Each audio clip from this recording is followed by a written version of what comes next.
So hello guys, welcome back to the part 4 of 2019 Crop 1 examination, and today our target is again the 50 questions, right? And today we are going from 101 to 150, right? So let's start. Today our first question is a 7-year-old boy who's diagnosed with the anemia, right? Laboratory analysis detect pyruvate kinase deficiency in his erythrocytes, right? What process is disturbed in this boy, playing the main role in anemia development in this case? So what can be happening, guys? First of all, let's talk about the erythrocytes a little bit. So erythrocytes, right? About it, the erythrocytes can only perform what? That is what? Anaerobic glycolysis.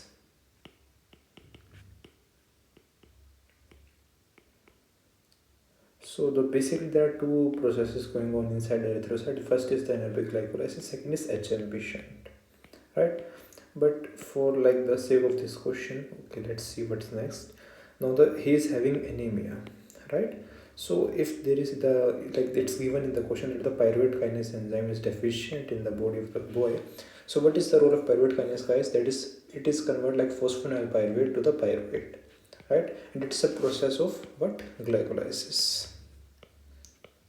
So finally, what is happening out there, guys? The boy is not like the boy's erythrocytes is not able to no like complete the glycolysis process itself, right? So there is what? Depletion of ATP, right? And due to this depletion of ATP, there is what? The anemia is occurring here, right? So let's see what are the options out here. First of all, gluconeogenesis, no. In erythrocytes, there is no gluconeogenesis. Decarboxylation of amino acid, of course not. Okay, anaerobic glycogenolysis. No, we don't have glycogenolysis again inside our RBCs. Lastly, deamination of amino acids. No, not possible. So only the glycolysis is possible, and which is again what? Anaerobic. And guys, why there is anaerobic glycolysis in the erythrocytes? Because erythrocytes lack what? Mitochondria. Right? That is it. Let's move to another question. That is what? An isolated heart was used to study excitation, conduction, velocity in different areas of the heart. What area had the lowest velocity of the excitation conduction? Always remember, guys, just remember the pathways like SA node, thereafter the wave goes to what? AV, thereafter it goes to what? It goes to the bundle of His, thereafter the Purkinje fibers. Right? And according to the speed, if I do classify this, the Purkinje fibers are having the maximum speed, thereafter bundle of His, thereafter about SA node little bit, and you can just say S and AV are about on the same level, right? So let's say on the AV. So the answer here is of course what? AV node out here, right? Arterial myocardium, no, it's the muscle, it must be having a little bit more because it's having a direct supply from out here. Ventricular myocardium, well, there is not much difference in the myocardium itself. Bundle of His, right, but it's having a greater speed than the AV node, right? Purkinje fibers are having the maximum speed. Again, it's not the answer out here. So that's why our answer is AV node, right? Move to another question now. A 3-year-old child has been brought by ambulance to the intensive care unit of the infectious disease hospital, right? On examination, the child is in severe condition. Skin and mucosa are dry. Tissue turgor is reduced. The patient history states that profuse diarrhea and recurrent vomiting were observed. Throughout the previous day, the child had eaten food products of poor quality. So it can be case of what, guys? It can be case of food poisoning, right? Food poisoning. Okay, so what type of salt and water imbalance is likely to have? First of all, guys, we need to think about what. So the boy is having what? Vomiting and diarrhea. That is what we have right out here from the question itself. So if the boy is having both vomiting and diarrhea, what's happening in his body? That is what? Loss of water. Loss of water. Then the loss of water is known as what? Dehydration, right? Dehydration. So first of all, let's check out for the option of dehydration, right? So we have 1 and 2. These two are option for the dehydration, right? Hyperhydration is itself not possible in the question, right? Thereafter, let's move to the other part. That is what is it, hyposmolar or the isosmolar dehydration? Remember, guys, if there is something only Vibrio cordura, in this case, we are having what, isosmolar dehydration. Isosmolar dehydration, right? And as in like most of the cases, for example, in this case of the food poisoning, we must be having what, hyposmolar. Why hyposmolar, guys? See, what is osmolarity? It's soluble solvent, right? And if there is, you say, diarrhea or vomiting, right? So the both solute and solvent are decreasing out here, direct from this formula. And if the solute, if, and like no, both, if like both of these values are decreasing out here, then the osmolarity must also decrease, right? So that's why it's hyposmolar dehydration. Easy. Now let's move to the next question. Right. An inflammation can be characterized by hemocapillary dilation, right? That's what happened during the inflammation in the affected area. Decreased blood circulation, okay. And increased vessel permeability, well, that's the normal thing. That's what happened actually, right? So that's how the leakage of the plasma, right, is occurring out here. So what cell play the key role in this process? That is your mast cells. And what is the another name of the mast cell, guys? That is the tissue basophils, right? Easy. If you will look at the other option itself, right, so it doesn't even make any sense. How? Why? See, fibroblast, no, it doesn't play any action in this, inflammation, right? So this can't be. Eosinophils, well, this is in the chronic inflammation or the chronic, such as asthma, right, chronic diseases.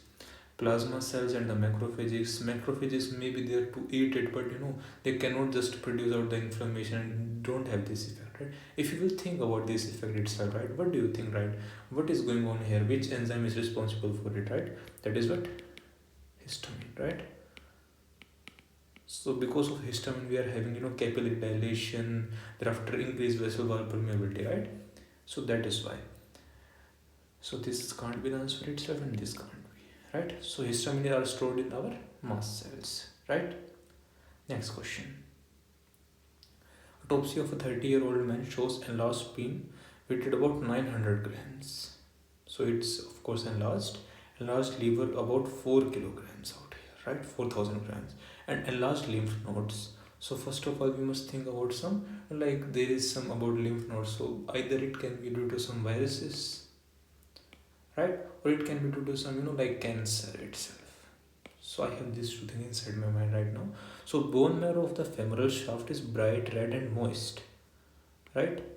So bright red and moist means it's having a lot of activity, right? So that's why like why it's bright red and moist itself, because now it's if like see, if anything in our body is performing a lot of function itself, right, it's performing more the functions, so it must need more blood supply. And if there is more blood supply, like there is more arterial blood means what, bright red blood, right? Okay, let's move to another part, which is what, microscopically in the liver there are thick infiltrates located among the portal tract.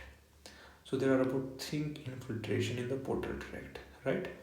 And this consists of juvenile hemopoietic cells. So there is these hemopoietic cells are working that much, so these are just getting stuck inside the liver, right? And what is the, like, what do you call when there is uncontrolled differentiation of cells? That is what, cancer, right? And what is it, round nuclei with a thin layer of cytoplasm. Okay, now I am having some lymphoblasts itself, because see, they are having the thin layer of cytoplasm, right? So what disease can be suspected out here? Now we have what, acute lymphoblastic leukemia, right? Easy. Myeloid leukemia can't be possible because there are no myeloid cells which are this in this case. Lymphogranulomatous disease, no, this can't be the answer because there is no granuloma formation till now. Thereafter we are just like having these two things, that is what, your chronic and the acute phase. In the chronic phase, guys, this bright red thing must be absent. Okay, this bright red thing. Okay, guys, let's move to another question now. And again, I just have this little bit definition for you from the Wikipedia itself. So what is this? It's a cancer of the lymphoid line of the blood cells, characterized by development of large number of immature lymphocytes. Symptoms may include tired, pale, burnt skin, fever, easy bruising, and large lymph nodes or bone pain. Right? Easy. Next question. Okay, so what's going on out here? That is, a 27-year-old woman has undergone a sector resection of mammary gland tissue.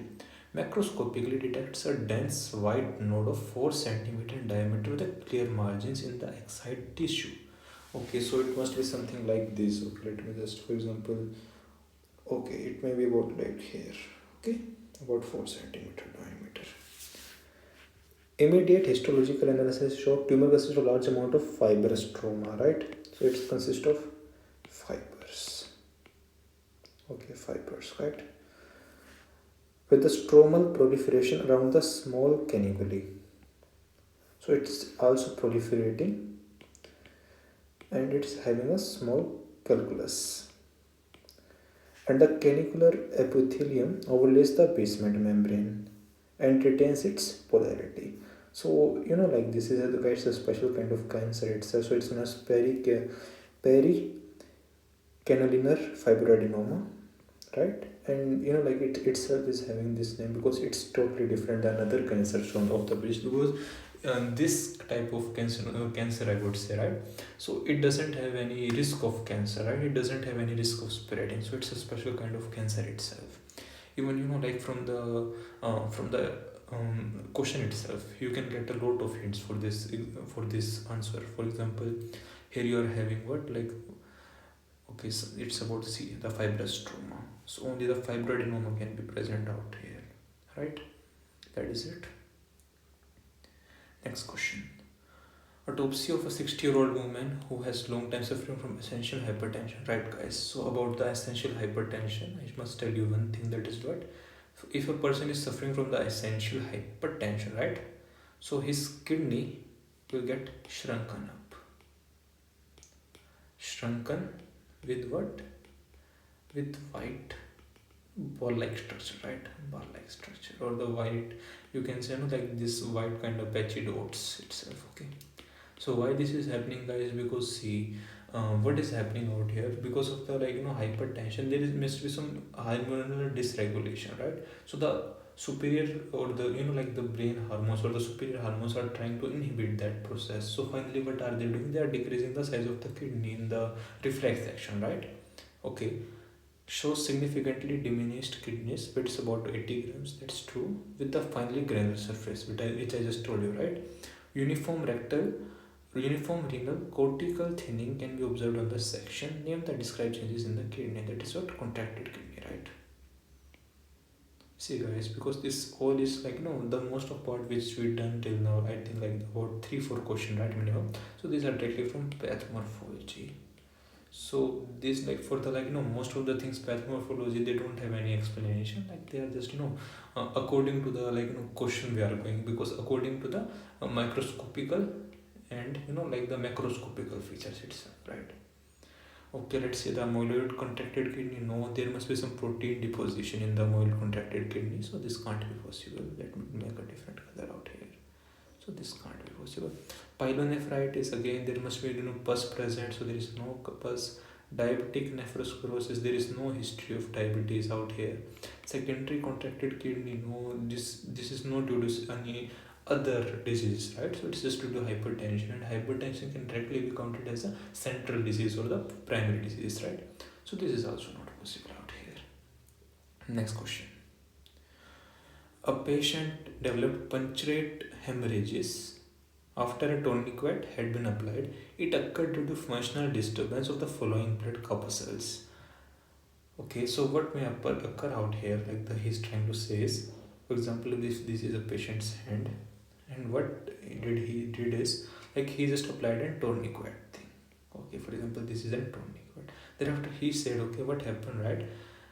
Just he developed some punctured hemorrhages like this. So what is the reason for that? Because see, guys, like, if we don't want to have an hemorrhage, we must have what inside our bloodstream? That's platelets, right? So if there are no platelets, or the platelets are deprived, so there is easy bruising, right? So it's what? Easy bruising, you can say. right? So it occurred due to the functional disturbance of the following blood corpuscle. That's none other than platelets. Again, guys, if you see the other example, other these things, these are not even like mentioning anything about it, right? Monocytes, eosinophils, lymphocytes, these are all in the what, in our like fighting, right? These are in the, it is more involved in the immune complex reaction. Next one.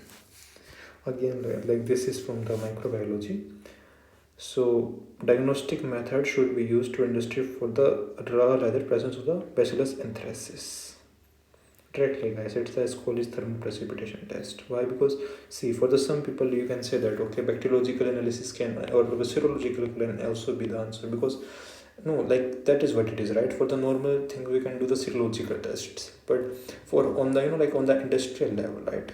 We can just do the Ascoli's thermal precipitation test. This is very specific for this bacillus itself. Okay, for the Bacillus anthracis, right?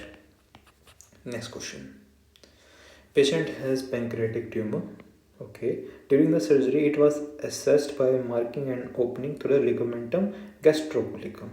But in the process, a vessel passing through this ligament was damaged. As a result, the surgeon has to stop bleeding from the following vessel. See, guys, easy. First of all, let's start from the ligament itself. So the ligament was gastrocolic. So this is what I mentioned out for you. Okay. So this is the ligament gastrocolicum. So if we remove this ligament, right, for example, I just made a swab like this out here, for example, just take an example like this. So I have visible this kind of artery, because in the question it's given that I need to excise out what, pancreas, right? So this is the target organ for me. So in operating this kind of thing, so what can be damaged, right? This artery can be damaged. Okay, I'm sorry guys, just a second. Okay. I think I'm just gonna maybe possible. Just a second, guys.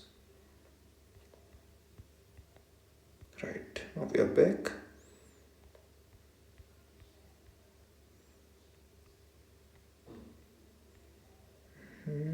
Where are we, guys? Yes, this question, right? Okay.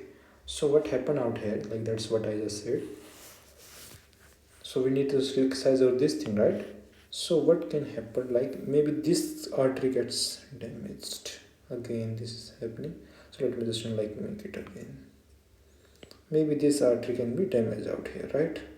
So this is what artery, right? That is what our right gastrocomentalis artery, right? Dexterous artery. So dexterous means it's on the right side, right? So this can be easily get damaged, because we need to exercise out light about this near the sample of water out here, right? So that's why it can be possible. So that's why we have this answer, gastroduodenalis. Well, see, we have just next question regarding with this like one more question regarding this topic. Let's see what is that. It is what your during an invasive operation, the surgeon need to access the omental bursa of the peritoneal cavity or the omental foramen, or also known as the foramen of Winslow. What anatomical structure makes up the anterior border of this foramen? See, guys. For example, I am standing behind this ligament. Okay, let me make it easy for you guys. So what is the anterior boundary for me? This ligament, right? And what is this ligament? That's what, hepatoduodenal ligament, right? So behind this we have the way to our greater omentum or the omentum bursa, right? So that's what it's given in the question. It's the foramen of Winslow or the omental foramen. So what is the anterior border of this? That is what, our hepatoduodenal ligament we just discussed out here, right? Nothing else. Next question. But again, guys, like this, none of the other option can be possible. It's a greater momentum. Well, we have it's itself very great, so we just don't have that much. Okay, what is the anterior boundary of the greater momentum? That can be your intestines, right? So this can't be possible itself. Visceral surface of the liver, not possible. Hepatorenal ligament, that's on the different side. Superior part of the duodenum, well, it's near, but the exact answer is what, hepatoduodenal ligament, as you can see in this picture itself, right? That's of course an rough picture which says strong. Okay, right. Autopsy of a man who served on a nuclear submarine. Well, we have our suspect out here. That's what our favorite nuclear submarine.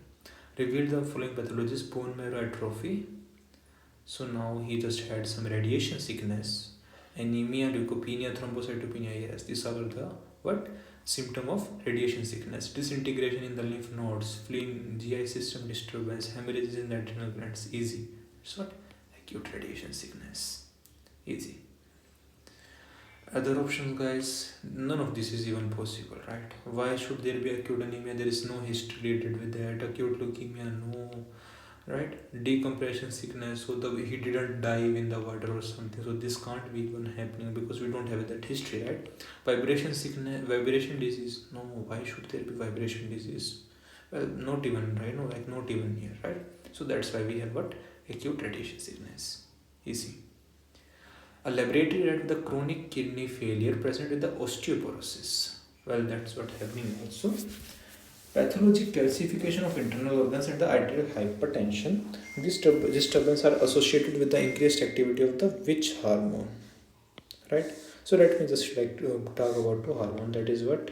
First of all, that is what calcitonin. And second is what? Our parathyroid hormone. So, okay, these are the two hormones which are basically responsible for the calcium and the phosphate regulation inside our body, right?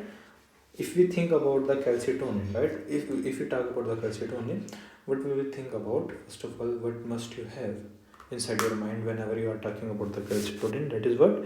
So, it increases the bone density. Remember, because in the normal levels, just focus on what I am saying right now. That is what on the normal levels, the calcitonin will increase the bone resorption or the bone density. That is the better word, right? And what happens is the parathyroid hormone. What it does is it takes calcium from the bones and put in blood.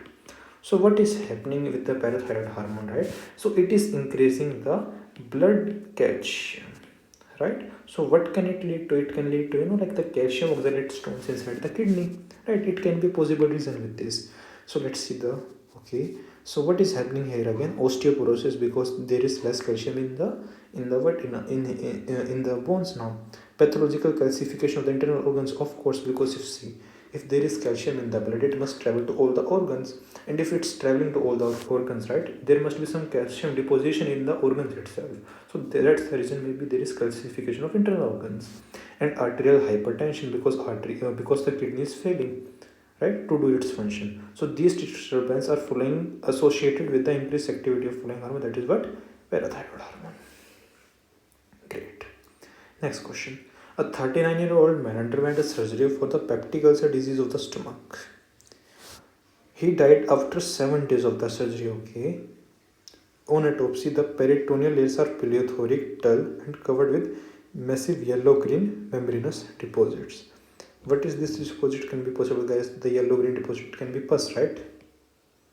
Or we can also say purulent, right? Purulent or suppurative. So we have a lot of words for the pus itself. The peritoneal cavity contains about 300 milliliter of thick yellow-green fluid, but pathological process was detected in the peritoneal cavity. And one more thing, guys, in this question which I want to say, that is like he said about pleiothoric thing, right? Pleiothoric and dull. So let me just say maybe of this color, right? Dull colored. And this color can be of which protein can be present on this color, that's maybe fibrin, right? Fibrinogen or fibrin, right? It can be of this color itself. So what can be possible? First of all, we need to find the purulent, right? So where is purulent? Right here it's purulent, right? It's pus out here, but fibrin is present, but no, there is no pus out here. Peritoneal commissures, no. Serous peritonitis, well, it's not even pus again. Fibrin hemorrhage peritonitis, no. because there is no hemorrhage present according to the question, right? Again, the purulent. Thereafter, we have the pleothoric, right, or the dull colored thing. So that can be fibrin can be present, and the peritonitis itself from the question. So yeah, that is a question. That is the answer, right? The next question: a patient has increased pulmonary ventilation due to physical exertion. What indicator of external respiration will be significantly increased compared to the resting state? That is easy, guys. See. Okay, first of all, let's look at the option itself. Thereafter, we'll even again get the answer, right? Total lung capacity, well, it's constant, right? Expiratory reserve volume, it's again constant. Vital lung capacity, constant. Respiratory reserve volume, it's again constant. But respiratory volume can be increased or decreased, right, according to our need, right? So it can be increased with the more physical exercise itself. So that's why the answer is respiratory volume. Easy, right? Next question. Autopsy of a 3-year-old child shows a tumor in cerebellum, right? And remember, guys, like if there is that much small child is having this tumor, so the ending must be about the blastoma, right? Okay. The tumor has no clear margins separating from its surrounding tissues. Histologically, it's made of small atypical cells with a hyperchromic nuclei. So, guys, this is a description of medulloblastoma. Medulloblastoma itself. Okay, first of all, it's present near to the medulla region, right? That can also be like a distinguishing part itself for you guys. Thereafter, glioblastoma, this is the tumor of the glial cells, right? So this can't be the answer. Sarcoma metastasis, well, we don't have any history regarding with the metastasis of the cancer. Medullary sarcoma, well, no, there is no sarcoma of medulla. Cancer metastasis, well, there is no again history, not enough history. So the only like clinical presentation and the history of this question, we can go with this answer itself. That is it. None of the other things are present because like if it's the small atypical cells itself, so it can practically be a medulloblastoma again. Easy, right? So what happened in this question is, in the first aid center, the victim of a traffic accident diagnosed with a closed displaced fracture of the middle third of the thigh, right? So okay, let's say about middle 1/3 of the thigh. Let's say about here. Repositioning of bone fragment, patient did 10 milliliter of dithilinum solution intravenously, which result in prolonged of apnea and the muscle relaxation. Well, dithilinum is what? It's a muscle relaxant, right? And like what is the metabolism of dithilinum is done by what? It's done by the pseudocholinesterase. Pseudocholinesterase, right, guys? And what will happen if it's not present? Then there is no metabolism of the dithilinum, right? There is no metabolism of dithilinum. And what will happen finally? Its effect will what? Increase, right? So that's why maybe there is prolonged apnea and muscle relaxation, but enzyme is deficient, resulting in such pharmacogenic enzymopathy. Well, now we have our answer. Yay. Pseudocholinesterase, right? Next question. This is a direct question, guys. Essential hypertension, prescribe a drug that inhibit ACE. What are ACE inhibitors? That are what? Pills. And in this question, we have only one pills, right? Losartan itself a certain category. No, nifedipine again, Cavitol oil, no. Only lisinopril is from this category. This is even a direct question, right? Next question. A 35-year-old man with a hand injury come to the traumatological department. Examination revealed an incised wound on the palmar surface of the hand. So maybe like this is the palmar surface and there is an injury out here, such as say this part. Phalanges of digits 1 to 4 can't be flexed, so the person is unable to do this movement, right? So what muscles are damaged out here? It is easy, guys. See, like if let me just say, okay, it's a muscle out here, for example, it's directly inverting out here. So this muscle must contract in order to flex this finger, right? And if there is no contraction, there is no flexing of the finger, right? And it's located on the superior aspect, because see, that's why it need to contract, right? So that's how it will come out, and we say okay, the finger is flexed, right? And if there is no movement from this muscle, there is no flexion of the finger, right? So that's why it must be located on the superior surface, and it must flex the finger, right? And what is the finger is known as in Latin? It's known as digits. Let's see the question options now. Okay. Flexor digitorum profundus. No, it's not profundus. Flexum digitorum superficialis, of course, this is the answer. Lumbricals, it's this muscle, guys. Like this are part of lumbricals. That's not even on the posterior side. Like, no, it's not even possible. Palmar introitius muscle, guys, like they have the working of doing things like this. Okay, so this is a finger, for example, right? So they have work to do finger like this and on this side. Okay, dorsal introitius, no, again not possible. So only possible answer again is the flexor digitorum superficialis out here, right? Prolonged vomiting result in dehydration. Yes, this is talked before some time.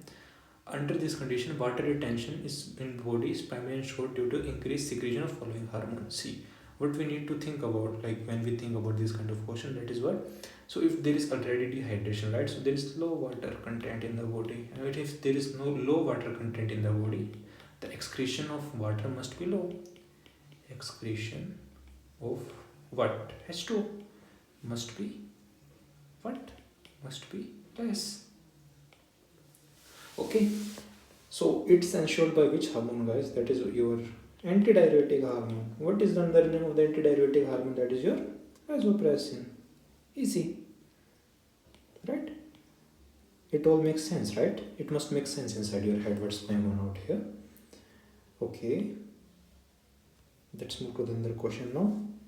Or even, like if you see the other option, okay, natriuretic hormone, it will increase the urination, right? Calcitonin, it will have, it will have effect on the calcium regulation. There is nothing like the calcium regulation out here. Adrenaline, of course not, because it's a sympathetic hormone, and there is no effect of the sympathetic hormone on the urine excretion itself.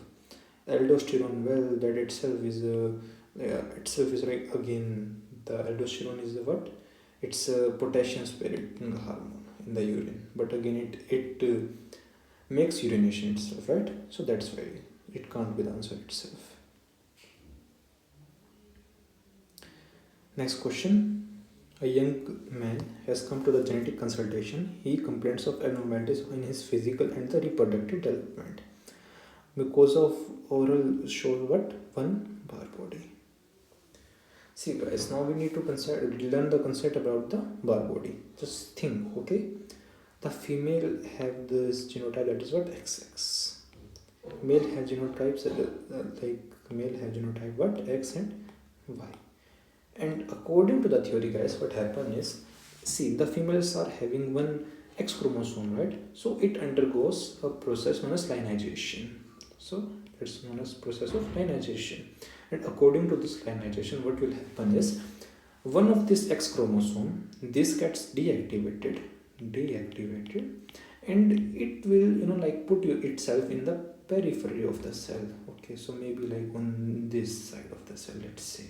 Okay, so that now it's deactivated and it's on this side of the cell. So this thing, okay, this dark part of the cell is known as what? Bar body. Got it, guys? Okay, now bar body can only be present when we have more than one X chromosome, right? More than one X chromosome. Now you tell me, guys, okay? Now you tell me, it's very easy concept. If any normal male having any bar body? No. He's not having, right? He's not having. Why? Because there is no extra X chromosome, so that the bar body can be formed out here, right? So it's a simple concept out here. The male should not have the bar body, but the female must have a bar body, right? Now think, guys.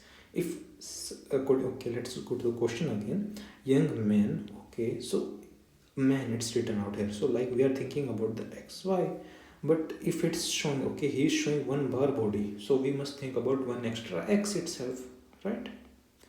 So what is happening here, right? So we have the genotype of the XXY, and Okay, so let me just take normal number of chromosome itself. So what is this genotype in giving us answer? That is what? Your Klinefelter syndrome, right? Klinefelter syndrome. Easy. Okay, so that should be our answer because it must be having more than one X chromosome. Let's see the question itself. X, Y, Y. Well, there must be no bar body present out there. X, so again no bar body. XY, no bar body. Again XY, no bar body. But XXY, this in this condition only, there is another bar body that is possible out here, right? Okay, guys, let's move to another question. That is what? A victim has received a deep incisive stab wound to the upper posterior surface of the shoulder, right? So let me just so this on this side maybe, right? Okay, maybe on this side, the upper posterior side, we have the cut. Extension of elbow, hand and digits is impaired totally, right? And what happened after that? The skin insensitivity. The skin sensitivity of the posterior surface of the shoulder and the forearm is lost. So so on the posterior surface, he's saying that shoulder and the forearm. So again about like this part and this part is lost, right? And what nerve is innervated by this? Okay, we can just take this diagram. So which medial nerve is innervating this part? That is your what? Radial nerve, right? If you will see out here, that is radial nerve out here, right? So that's why we have direct answer of radial nerve itself. Like I'm just zooming it in. If you will just give it a look, you will understand this question. Okay, this is the source of the image. Okay, next question. A patient has gradually developed a skin plaque on his face. In the center of this plaque, there is a necrotic patch and an ulcer. Histopathological reanalysis biopsy must reveal proliferation of atypical epithelial cells, guys. So atypical epithelial cells, it means what? Cancer itself, right? The large number of pathological mitosis, so it's dividing undifferentiatedly, like it's uncontrollably, right? Uncontrollably. It's dividing with a very fast pace. What is the most likely diagnosis itself, guys? It's easy now. It's what? Skin cancer. Easy. Now on the next question. Before a surgery, the patient was prescribed an anti-protozoal drug, prevention of the wound infection, prescribed drug which is highly against Helicobacter pylori, right? So for we need to think about a drug which is killing both the protozoas and the H. pylori. So guys, that is none other than the metronidazole. And if you think about other drugs itself, a cyclovir, this is a drug for what? Viruses, right? Isoniazid is again for the TB. Chingamine is for the what? Malaria, right? For the malaria. And the doxycycline, again, it's a broad spectrum antibiotics. But see guys, only metronidazole, it's having an anti-protozoal effect, right? But like some other drugs like these are present out here, they are having mainly their effect on the bacteria, right? And like if you talk about the chingamine or the malarial parasite, it's having only protozoal effect, but only metronidazole having this little bit the broad spectrum effect. Easy. Okay, the parenchyma of an organ is composed of pseudo-unipolar neurons, guys. So the pseudo-unipolar are only present in the spinal ganglion.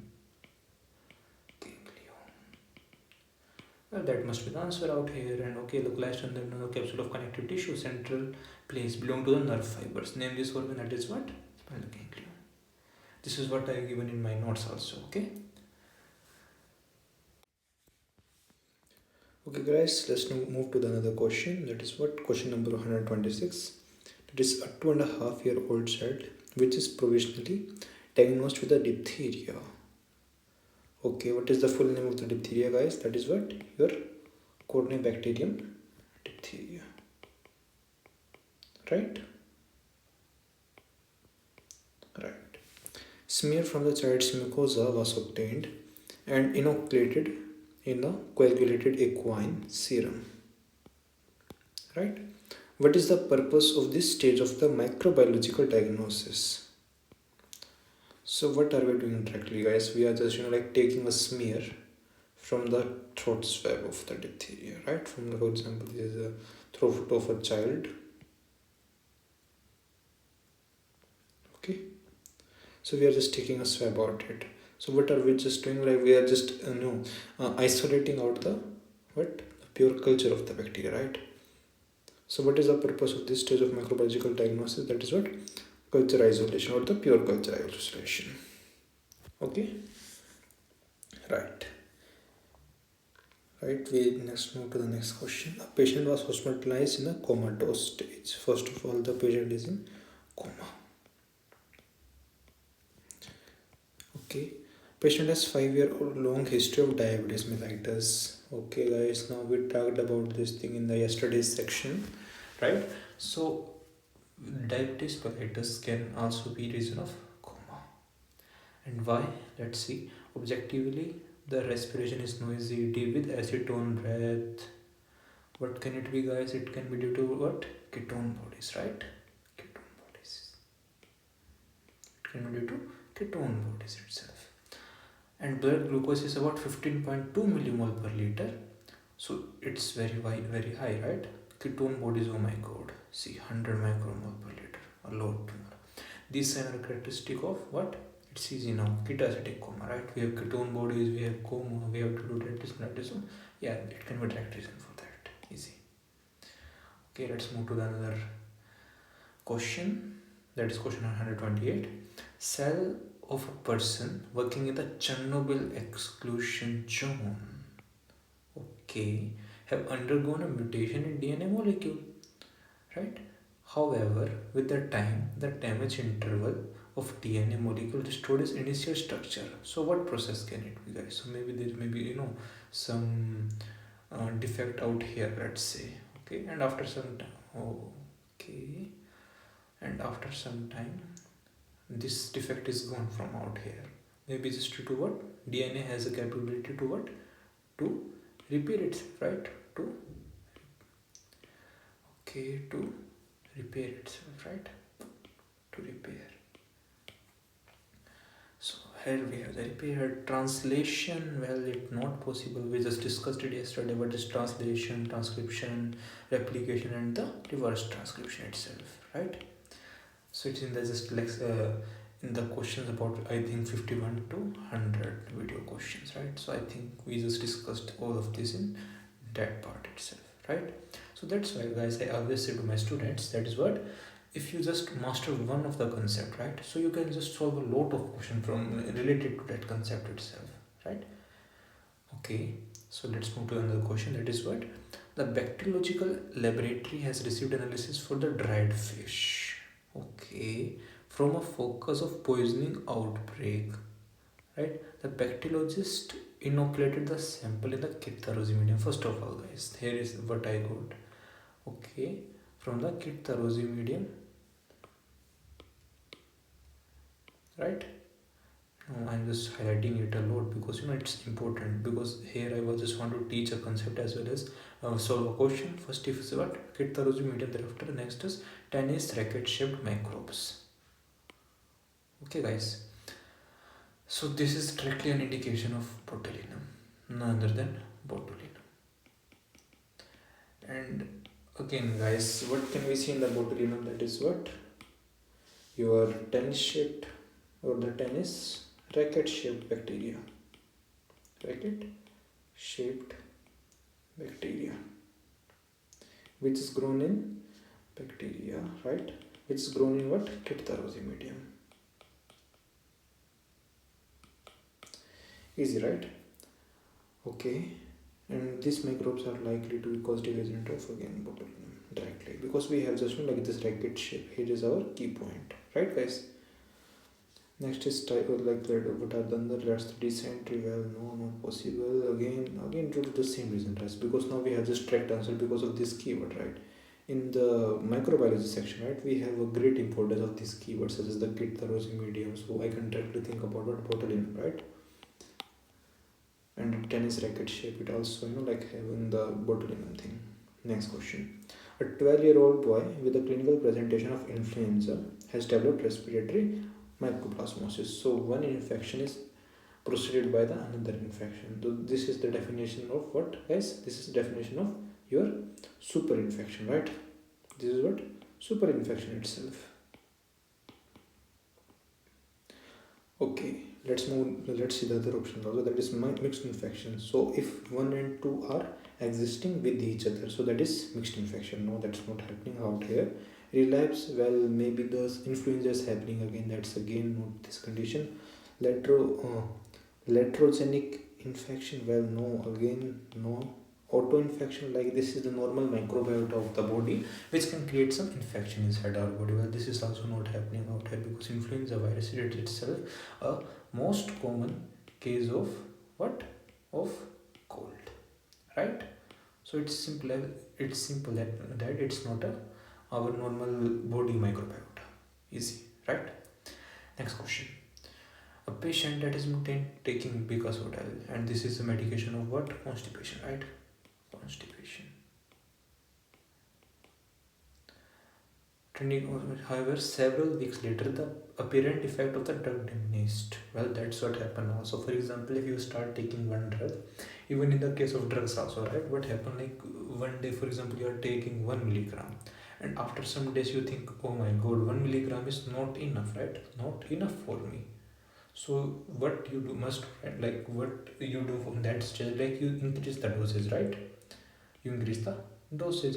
And why are you doing this? Because see, now your body is what?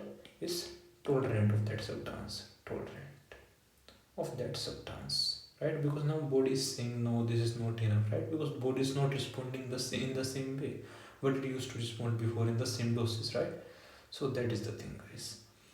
And this is known as what? Like as I just told you, like this is what? Tolerance of the body. Let's see.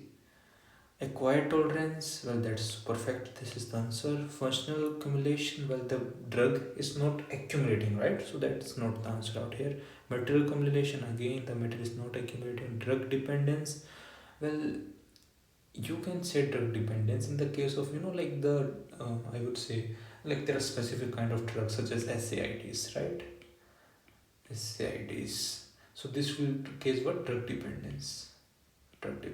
But this is not the case with the Bicasodal, because see, it's a simple medication for the constipation, right? It is also not causing drug dependence, so no, it's not possible. Sensitization, well, bodies, like itself gets sensitized to the material and will not even react to it, so that's not the part itself, right? Okay, let's move to another question. That is what? The dorsal root of a spinal nerve of a test animal was severed. What changes will occur? Well, that's easy. See, we just discussed it yesterday. What is that? For example, this is a spinal cord out here, right? Right?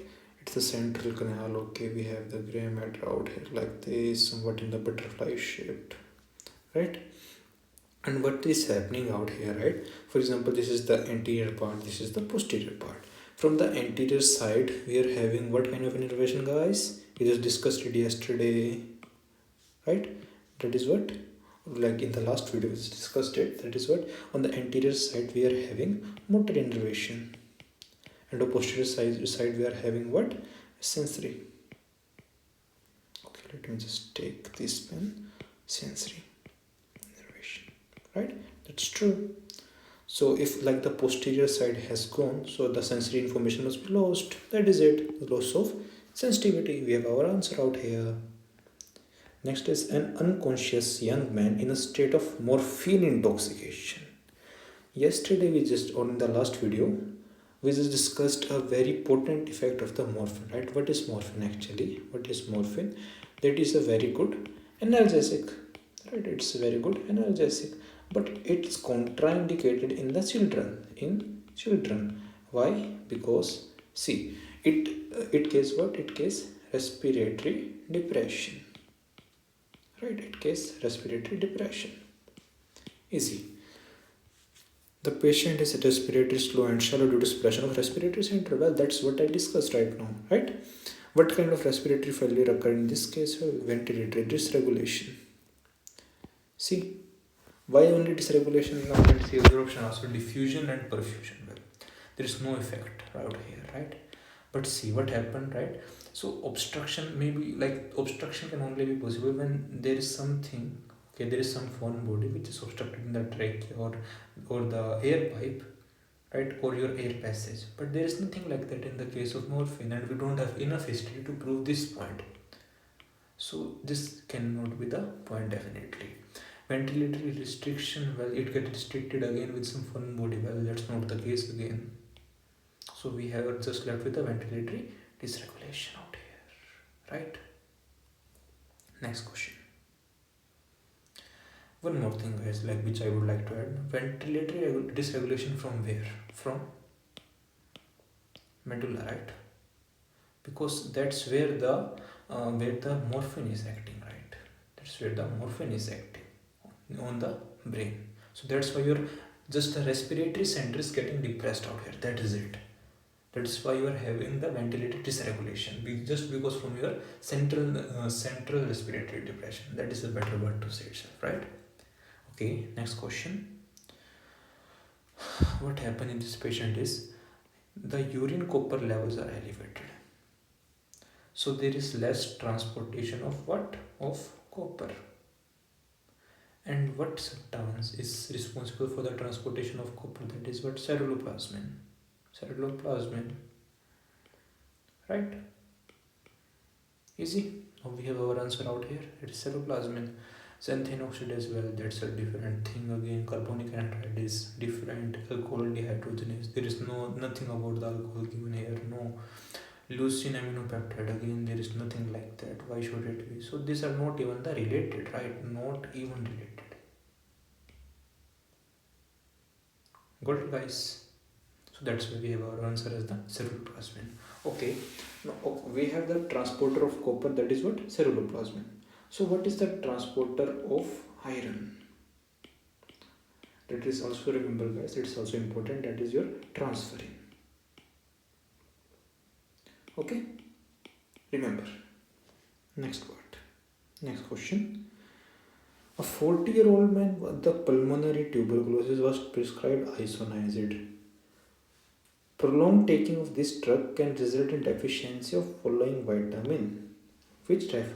Okay, so like as I given in my notes also, and we discussed sometimes in the class also, that is what, for example, if you give the like a long therapy of the TB, right, and the anti-tuberculosis medicines are like maybe are guys rifampicin, right? So these are types medicine, right? Rifampicin, isoniazid, like phenytoin, ethambutol, and streptomycin. So in this medication specifically, isoniazid has an effect, that is it causes vitamin B6 deficiency, right? And what are this vitamin B6, right? That is what? Pyridoxine. We just discussed. Pyridoxine. So again, so this is vitamin B6, vitamin B9, 7, 12, 1, right? So what can be possible out here? That's vitamin B6 deficiency, that it's pyridoxine. Easy. Next question. A patient with diabetes mellitus and the allergic dermatitis was prescribed a certain fluorinated hormone drug in the ointment. Okay, dosage form. When the patient asked how this drug was better than hydrocortisone, which is what? A steroid, right? That is what? A steroid. And the doctor explained that this medicine has what? See guys, this is a fluorinated hormone itself, right? So it must be more having what? Potency than your steroid itself, right? See, it was what? Less potent. The previous medicine was less potent, right? Next question. 49-year-old man with a chronic kidney failure shows small, dense, straight kidneys with area of hemorrhages. Okay. Macroscopically, nuclei of the epithelial channel contain what? Hematoxylin bodies. Oh, now we are having some key points here, guys. If you want, then you can note it out. Hematoxylin bodies. Glomerular capillaries resemble wire loops, thickened basement membrane, and the places contain what? Hyaline thrombus and focus of the fibrinoid necrosis. Guys, this is just clinical presentation of the kidney in the case of what? In the case of lupus. In the case of lupus, right? And lupus is what? This is what? An autoimmune disease. Remember. So again, we have the lupus out here. So this is our answer. In the myelodisis, well, we don't have this clinical evidence. That is it. Nothing, but we just don't have this appearance. Atherosclerotic, nephrosclerotic, no, again, not possible. Amyloid, we must have some kind of protein deposition. Rheumatism, we have, but we have a little bit different features than this. So this is also not possible, right? A patient with arrhythmia hospitalized into a cardiology unit. What antiarrhythmic drug should be prescribed? So in this case, right, we see the example first of all. Okay, salicylic acid, no, this is not an antiarrhythmic medication. Diclofenac sodium, no, this is again a medication for pain, right? Both are these belong to which category? NSAIDs. This is that furosemide is what? Antimicrobial drugs, right? Whereas the drotavin hydrochloride is what? Antispasmodic drug, which I just wrote out here. And what we are just left with, that's what? Amiodarone. And what is amiodarone, guys? Let me explain you. This is what? Class 3 antiarrhythmic drug. Antiarrhythmic. Okay, let me just write it for you. Antiarrhythmic drug.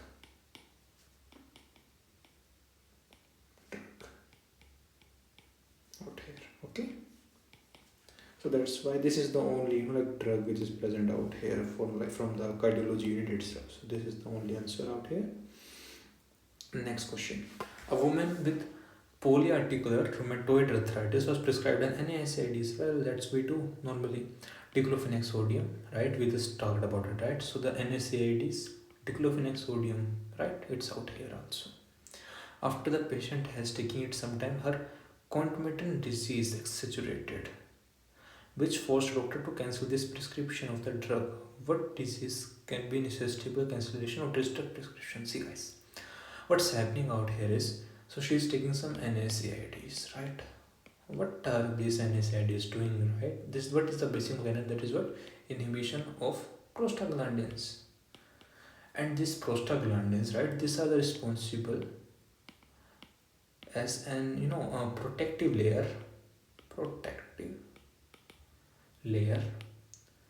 for mucosa wall of the stomach, right? For the mucosal wall of the GI, right? That will be easy, right? Of the GI. Let me just say in that way. So what can be possible, right? If there is no protection, what can happen, right? The hydrochloric acid, right? The hydrochloric acid can simply destroy the stomach. And what it can cause? It can cause ulcers out here, right? So this, always remember guys, this one is the most common complication of the NSAIDs. That is what your GI ulcers. Remember, always remember in the life. So whenever you are thinking about this thing, or maybe a patient will present you and like he or she can say to you, okay doctor, I am taking this paracetamol for example, okay, or say aspirin or say diclofenac sodium, and I am having this paid stomach ache, right? And I'm having this nausea symptoms, vertigo symptoms. So you must think, okay, you always think about what? Maybe there is some ulcer present inside her stomach, her or her stomach, right? So that's why we have the ulcer disease as an option. So this must be correct on itself, right? Diabetes mellitus, well, no. Bronchial can't be possible with the diclofenac sodium. Ischemic heart disease, well, how can it be? Essential hypertension, not even the near, right? So these options are not even near to the original options what we have. Next question. A patient presents with the inner ear inflammation, right? So what structure we are able to appreciate in the inner ear? That's what your cochlea, right? Cochlea. On the examination, doctor states first neuron of the auditory nerve lasers are affected. What is the auditory nerve laser, guys? That is your cochlea. And what is the first neuron of your cochlea? That is what? Spiral ganglion, right? We have out here. Vestibular ganglion is for the vestibular nerve. Again, trigeminal is for the trigeminal nerve, right? Next question. A patient with a streptococcal infection with the gingiva prescribed a drug with a beta lacerum ring in its structure.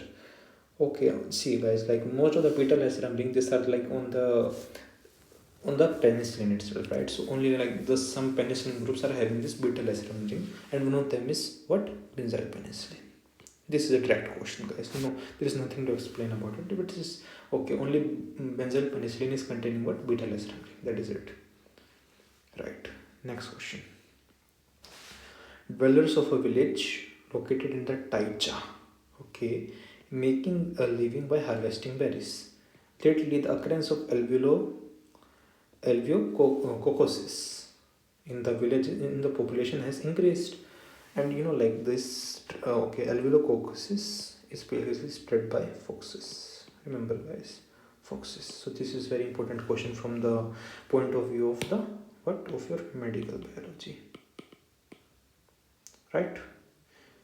So we have again the answer as foxes out here, like fish we have. Let's look at them. Let down. No, it's not possible. Rodents, maybe some rabies is more common with the rodents, right? Birds, there are some other diseases, but not the alveococcus. Sick people, well, in this region, I would say in the tiger region, the more common like the sick people, that is I would say Ebola, right? That is more common with the sick people. Next question. To determine the toxigenicity of diphtheria, the causative agent obtained from the patient, the culture were inoculated on the petri dish with the nutrient agar bilaterally to a strip of filter paper supported with the anti-diphtheric antitoxic serum. Easy. And situated in the center of petri dish. After intubation of inoculated disease in the agar, the strip-like areas of medium tuberosity form between some of the culture of filter paper. But this is the guys, like this is the definition of the test of what agar is precipitation test. This is again a direct question from the microbiology itself. And let's just look at the definition of what is precipitation test. This is a measure of an antigen or antibody fluid by the degree of visible precipitation of the antigen antibody complexes within a gel or in a solution, right? And what it does, precipitation test measure an antigen antibody in the body fluids, right? That's easy. Next question now. So this is the question like a lot of students gets confused in. And see, systemic blood pressure of person equals to 120 above 65 millimeter Hg. Okay, blood ejection into the aorta occur when the left ventricular pressure exceeds. Remember, guys, whenever the left ventricular pressure exceeds what? Diastolic pressure. It will start ejecting blood where in aorta. Remember, always remember this thing, guys. So what is the see what is the diastolic pressure out here? Okay, so this is the 120 systolic, and what is 65? That's what diastolic. So what it means is, what I mean from this all this explanation, that is, as soon as in this example, for example, in this question it's given us, for example, 65 is the diastolic. Maybe in some question you say, okay, diastolic is about 70 or about say 80, right? So what like at that time the diastolic is the answer, like whenever whenever it says, okay, when will the ejection is possible from the left ventricle itself, right? That is what? 65 millimeter in this question, because the diastolic is the 65 millimeter, right? Okay, let's move to another question. A 6-year-old girl presents with the acute onset of a disease. She developed sore throat, okay, high temperature, and were later accompanied by the puncturate skin rash. Okay, so oral examination revealed acute pharyngeal hyperemia. Okay, so there is hyperemia in the pharyngeal region. Respiratory tongue. Oh my god, this is very important keyword for me, guys. Respiratory tongue is basically seen in 2 diseases, and like the one which is more important here, that is what? Scarlet fever. Right? And enlarged bright red tonsils, dull gray and yellow foci that spread to the peritonsillar tissues.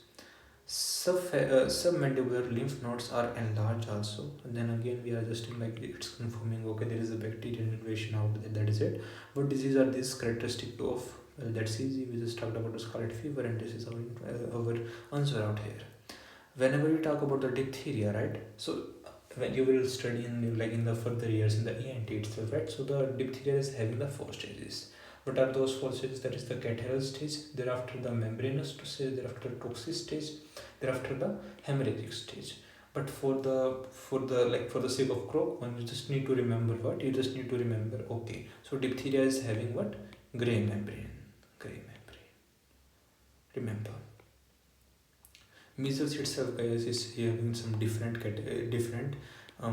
clinical morphological changes in the body. Again, in the meningococcal, we see another sign which is positive, such as the Kernig sign, right? Kernig sign.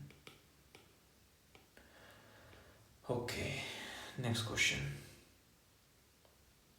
A 45-year-old woman presents with the insufficient secretion of enterokinase enzyme, and yesterday we talked about what? We talked like enterokinase will convert what? Trypsinogen to the trypsin. Remember?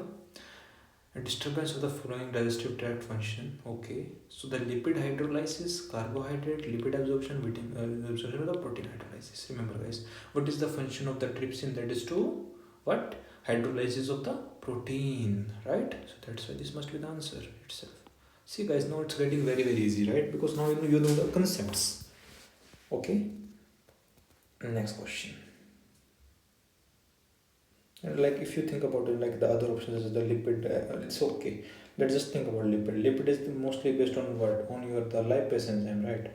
So that itself is a different thing. Carbohydrates absorption, okay. Carbohydrates hydrolysis, it's basically more on the what? Amylase, right? So again, this can't be the answer. Vitamin absorption, well, this depends on two factors, that is what? GI and and pancreatic sometimes, and also the bile. So there are many factors responsible for just for the vitamin absorption. So this also can't be the perfect answer, because enterokinase only activate trypsinogen to trypsin. That is it. A 40-year-old person developed elevated blood pressure after an emotional excitement. Well, that's what happens whenever you get very happy, right? You will there is an elevated blood pressure. So that's why some people start blushing whenever they are in front of their friends, or like in front of their to be friends, right? So that's how it happens out there, because there is an elevated blood pressure. So that's why they start blushing. Easy. What is likely mechanism of this effect? Well, that is increased sympathetic tone, because now your body is in a flight or fight response, and in that response your body will start compressing the blood vessels, so that your the blood pressure will increase, right? So that's the easy part. Parasympathetic, well, it's what? Rest and digest. It's not possible in this case. Arterial dilation, well, no, it's contraction. Decrease cardiac contraction frequency, well, no, it must increase. Hyperpolarization of the cardiomyocytes, well, not exactly. A little bit, but not the exact answer. So this must be because this option is itself covering a lot of things, right? Because of the increase of the sympathetic nervous tone, it is telling a lot about itself, right? So this must be the answer. Next question. Okay, so here I just made a little bit diagram for you guys also, but let's see it after we read the question. An ovarian tumor was detected in the woman. She is prescribed a surgery. What ligament should be severed by the surgeon to separate the patient's ovary from the uterus? So we must find a ligament, right? So ligament which is connecting what? Ovary to what? Uterus. Got it? So let's see the options for the while. Okay, suspensory ligament of the ovary, lateral umbilical ligament, proper ovarian ligament, broad ligament of uterus, and round ligament of the uterus. Let's see each and every ligament one by one. Okay, suspensory ligament of the ovary. Right, where is suspensory ligament of the ovary, guys? It's right here. Right, this is the suspensory ligament. And according to the question, we must find a ligament which is connecting what? Ovary to the uterus, right? So maybe it's connecting something up there, right? It must be connecting something up there. Okay, Just a second, right? It must be connecting something up there, but it's not directly connecting what ovary to the uterus, so it can't be the answer. So we can just say, okay, suspensory ligament of the ovary. No, you are not the answer, sir. Next is was what? Lateral umbilical ligament. Okay, lateral umbilical ligament. I think I'm not able to see this here. Lateral umbilical ligament. Well, maybe no, like it must be no, no, no, no. Well, okay, well, let's just move to another option for a while. So the broad ligament of the uterus. So well, we are just talking about this whole, like this grayish area. Well, this is also like no, this is just like the connecting just as a whole, right? Not directly from the ovary to the uterus. So this can't also be the answer again, right? Thereafter, round ligament of the uterus. Where is round ligament, sir? This is the round ligament, guys. This like sky bullock, right? This one, right? So again, this is not directly connecting the uterus to the ovary. This is connecting some uterus to the pelvic girdle.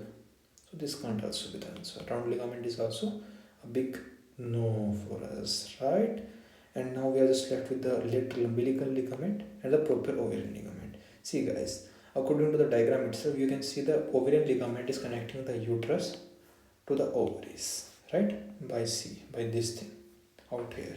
So if the surgeon like get this thing, for example, then it can just it can cut the connection between the uterus and the ovaries, right? And that is our aim out here. So this is the correct answer out here. But for the lateral umbilical ligament, guys, I know right now its location is about something like here, but like it's not just visible in this picture. I'm sorry for that. Right. Okay, guys. So finally, this is our second last question. Anti-leukocytic antibodies are detected in the blood of the patient with a leukopenia, right? What type of Combs gel hypersensitivity is detection in this case? Leukopenia, or see guys, like the Combs gel hypersensitivity is itself a type of cytotoxic hypersensitivity. That's it. This is an theoretical part, right? And you must know this thing. That is it. Okay. The last question. The first year school children have received the tuberculosis skin test, it is the Mantoux test, at the school nurse office. The purpose of this test was, see, let's just use the elimination method itself. Rickettsia, well, no, of course not, because your tuberculosis skin test is for which specific bacteria, that is what? Tuberculosis, right? Tuberculosis.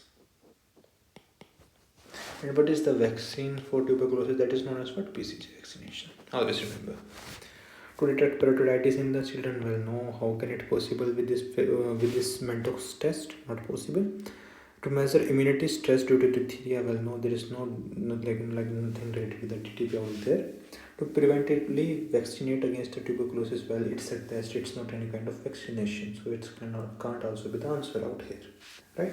So what is the only thing left? That is what? To determine the children that need to receive BCG vaccination, right? So by this test we can confirm out the children who need to receive a BCG vaccination.